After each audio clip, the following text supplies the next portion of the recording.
Au Sénégal, l'organisation à but non lucratif dénommée le Forum du Justiciable a lancé un message d'alerte à l'endroit des acteurs politiques contre toute tentative visant à saper la cohésion nationale. Ainsi, dans un communiqué, il appelle à des élections libres, transparentes et sans violence. À noter que la campagne électorale pour les élections législatives du 31 juillet 2022 a officiellement démarré ce dimanche 10 juillet sur toute l'étendue du territoire national. Elle se poursuit jusqu'au vendredi 29 juillet prochain.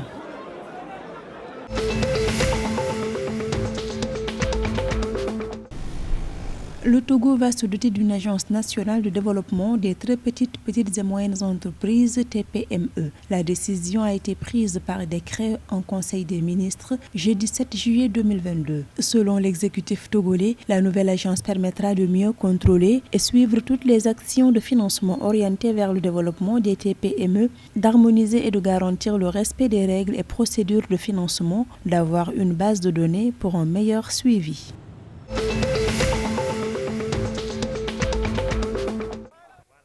Durant l'année 2022, la filière coton a été largement en tête des exportations de produits agricoles au Bénin. Ainsi, les exportations de coton ont atteint 84,8% de la valeur totale des exportations de produits agricoles et 61% de la valeur des exportations, tous produits confondus, indique la direction de la statistique agricole du ministère de l'Agriculture, de l'Élevage et de la Pêche. C'est dans ce contexte que le gouvernement ambitionne de transformer le coton produit au Bénin, premier producteur de l'or blanc en Afrique. Le Bénin pourrait enregistrer une production d'1 036 335 tonnes de coton d'ici à 2025, selon la direction de la statistique agricole.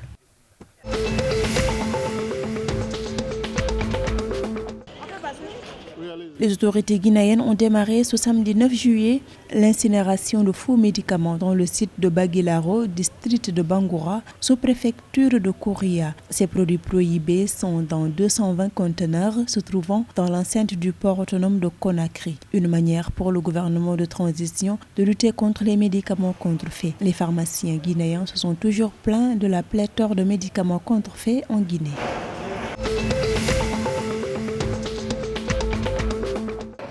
Après les fortes pluies ayant causé 30 pertes en vie humaine, dont 25 à Abidjan, et d'importants dégâts en Côte d'Ivoire, le pays est en situation de catastrophe selon le ministre de l'Hydraulique, de l'Assainissement et de la Salubrité. À cet effet, le gouvernement réitère son appel à la libération des zones à risque qui concernent 4 000 ménages, soit 25 000 personnes. Cette situation serait notamment due aux conséquences néfastes du changement climatique selon l'exécutif ivoirien.